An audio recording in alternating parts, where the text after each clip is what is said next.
কি কারণে আমাকে শোকজ করা হয়েছে সেটাই তো জানি না, উত্তরটা দিব কিভাবে। উনি আমাকে বললেন উনিও জানেন না, কিন্তু ছাত্রদলের সেক্রেটারি বলেছেন, প্রেসিডেন্ট বলেছেন, এই জন্যই উনি করেছেন। আসসালামু আলাইকুম।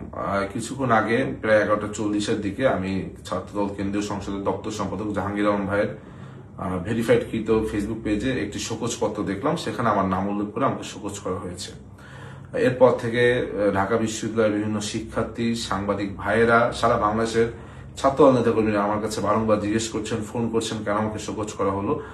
যদিও আমি এখন পর্যন্ত জানি না কেন শোকজ করা হয়েছে, এবং আমি কিন্তু তখনই তাৎক্ষণিক এটি যখন পেলাম, কেন্দ্রীয় ছাত্রদলের দপ্তর সম্পাদক জাহাঙ্গীর আলম ভাইকে আমি ফোন করে জিজ্ঞেস করলাম, ভাই কি কারণে আমাকে শোকজ করা হয়েছে সেটাই তো জানি না, উত্তরটা দিব কিভাবে।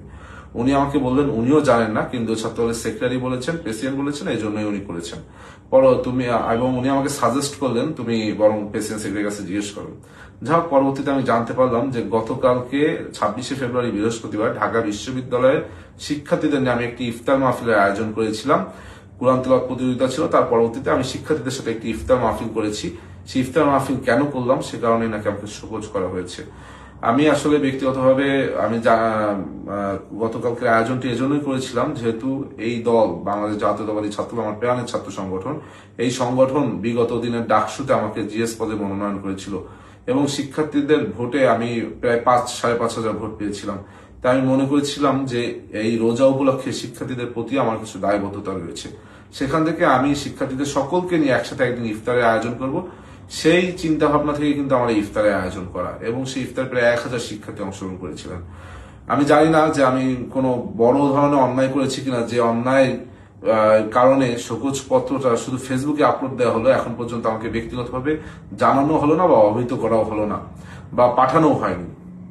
আমি যদি আমার কাজের কারণে ছাত্র দলের কোনো ক্ষতি করে থাকি, তবে আমি ছাত্র দলের বর্তমান যে প্রেসিডেন্ট সেক্রেটারি তাদের কাছে ক্ষমা সুন্দর দৃষ্টিতে তাদেরকে দেখতে বলছি। আমি এটা, তারা বলেছে লিখিত জবাব দিতে, আমি লিখিত জবাব চাইলেই দিতে পারতাম, কিন্তু আমি লিখিত জবাব দিব না। আমি দিব না একটি কারণে, সেটি হলো আমাকে ব্যক্তিগতভাবে এখন পর্যন্ত কোনো শোকজ পত্র আমাকে কিন্তু পার্সোনালি পাঠানো হয়নি।